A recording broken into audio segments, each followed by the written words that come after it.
Hey, today I have the monthly subscribers only video for you guys, and it is going to be my. You guys voted for it, and it's going to be an infiltration tutorial. Um, Let me know in the comments what you think I should talk about next month, and I'll put up a post where you can vote on it. So, let's go. And I'll just bring up the PowerPoint. Here we go. Nope, that's not it. That was not it. Where is it? Oh, it's here. There we go. So this is my infiltration tutorial. The first thing to talk about is with infiltrators, deployment is what matters. It's what sets them apart from everything else, right? And it is a massive bonus to have infiltration. It gives you board control, it gives you a lot of defense abilities, and it gives you some offensive abilities. If we're looking at what you can do defensively, then the tactics that I've seen deployed in real life is backline blocking. And it's a super dick move, right? So imagine that you have your board edge, right? If you are not deployed on the table itself, but infiltration is allowed, and there are certain missions where that happens. For instance, you have first wave and infiltration allowed. Then if you have enough infiltrators, you can block the whole board edge so that the opponent cannot actually enter the table, which is a super dick move. I've seen it done real life, not with full board edges, but with bits of board edges that someone wanted to make sure, like for instance an outflanking that you really wanted to make sure that no one came in there, so you put one unit along that edge.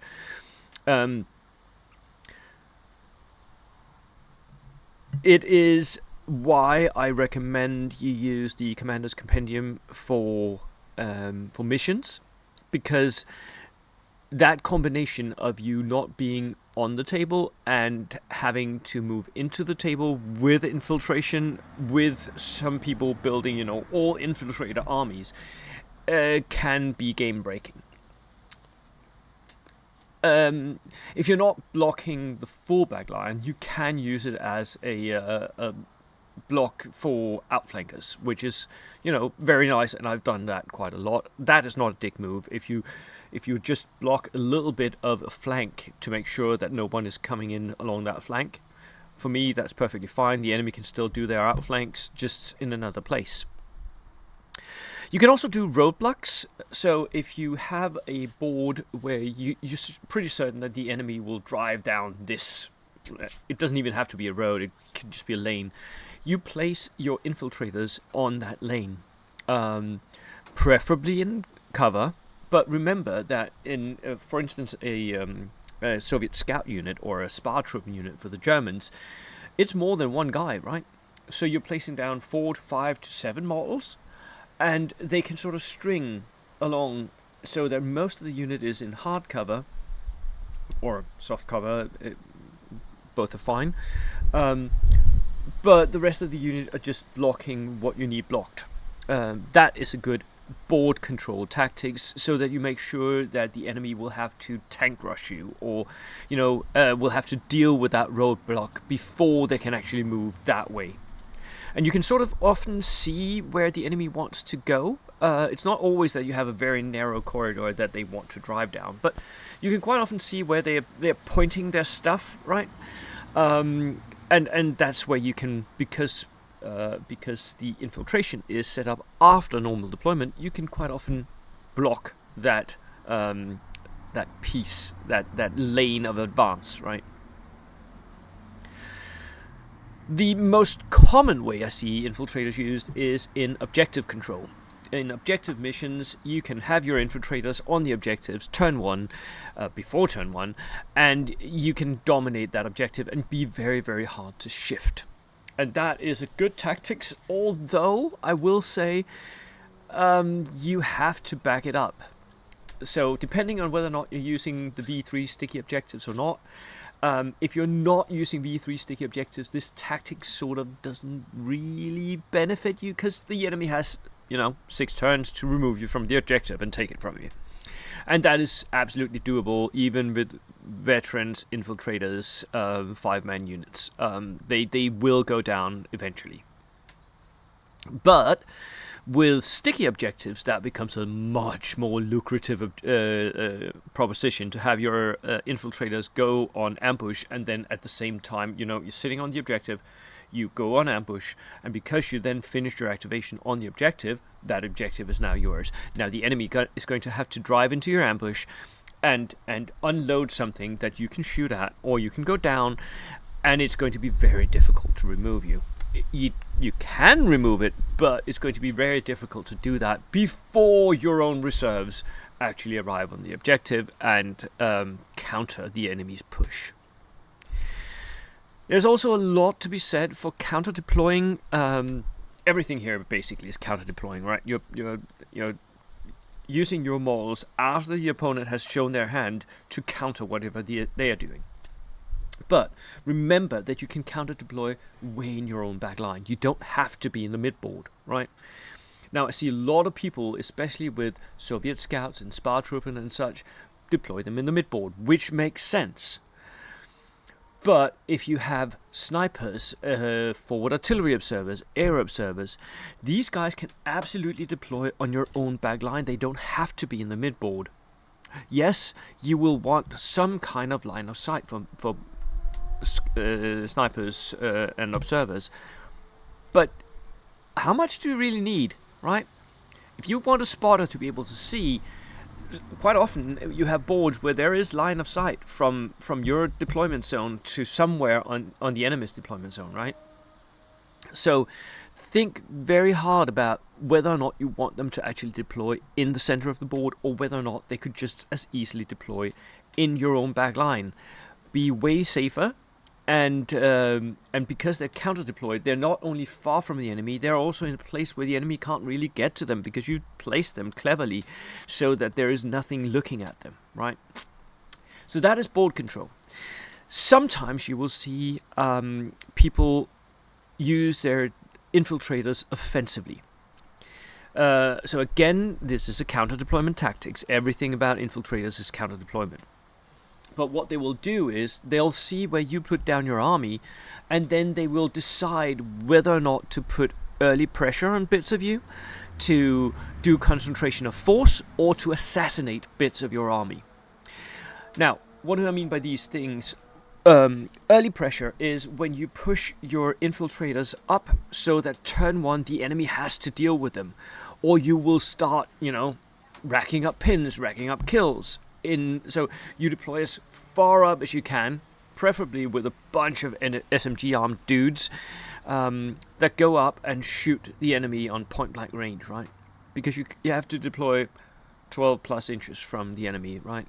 So you can deploy quite close to him and then move up and start shooting. Concentration of force is when you've seen the enemy deploy. For instance, you have most of your army deployed in the center. The enemy deploys a little bit more broadly, and you think, okay, I'm going to push his left flank, right? So what you do is you put, as soon as everything is deployed in normal deployment, then you put all your infiltrators on his left flank, and then you rush your units towards that flank. You can build your army to do that. That is concentration of force, where you reinforce a point where you already have quite a lot of forces if you have multiple infiltration units.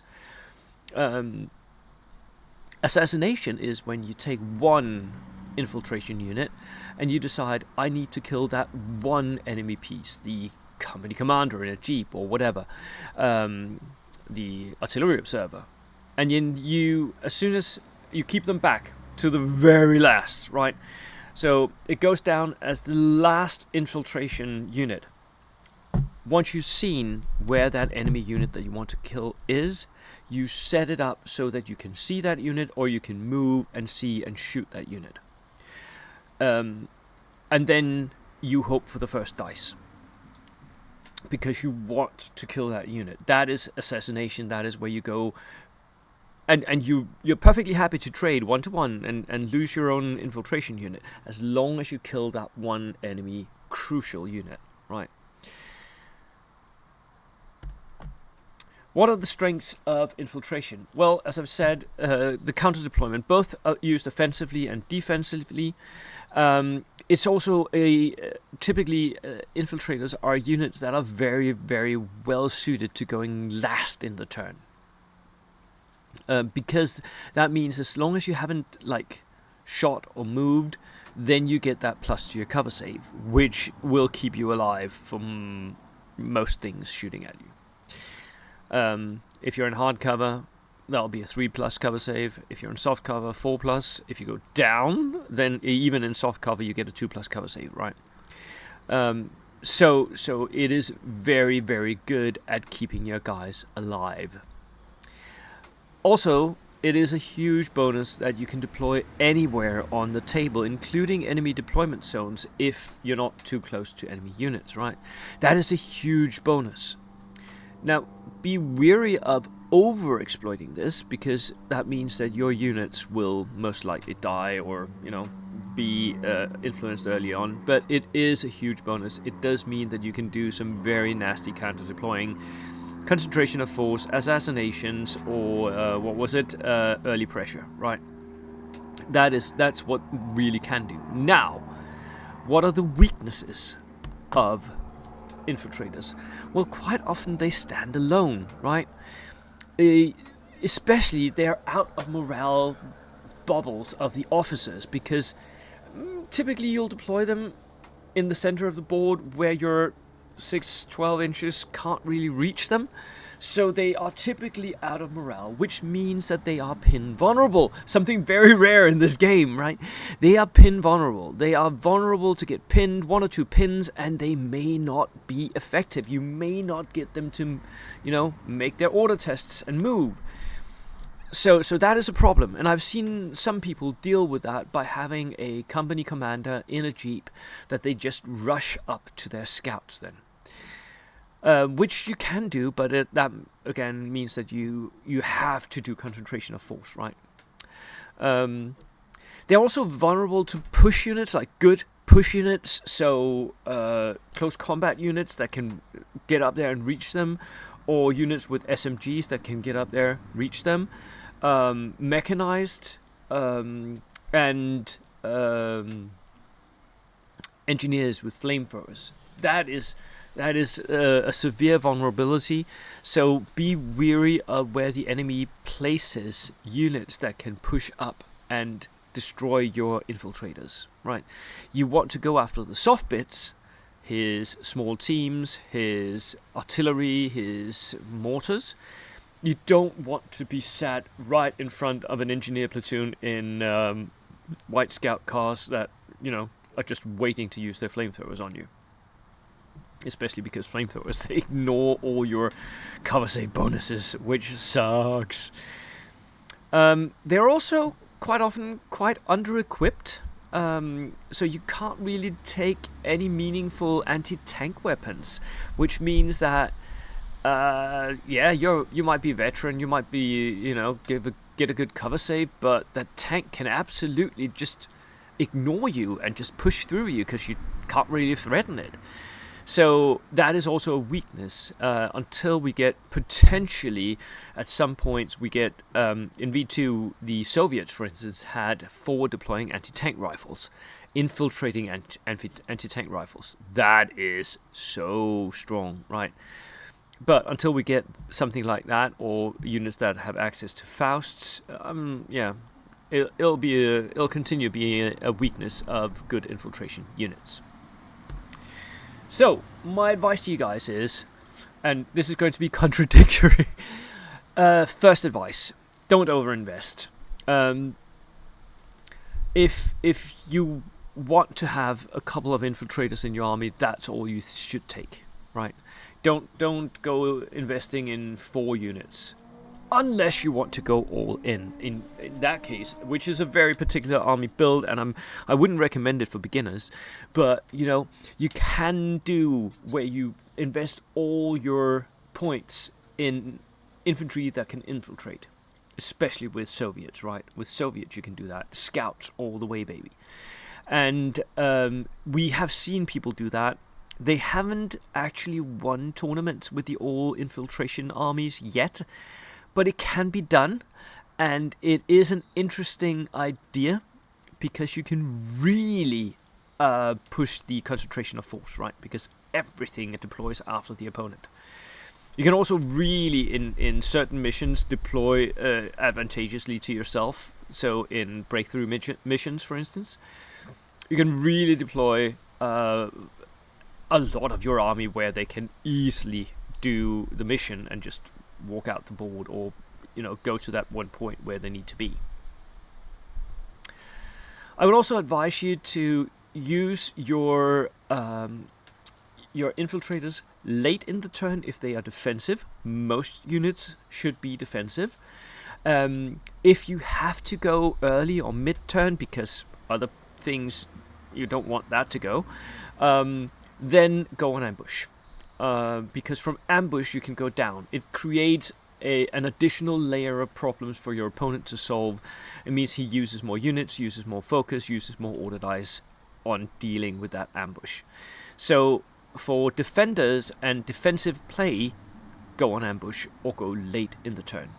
That means you get your cover saves, your cover save bonuses, and especially from ambush you can be down as well, which means that you're practically unkillable. But if you have assassinations you want to do, go early in the turn. If you have sticky objectives you want to take, go early in the turn. Especially, go first dice.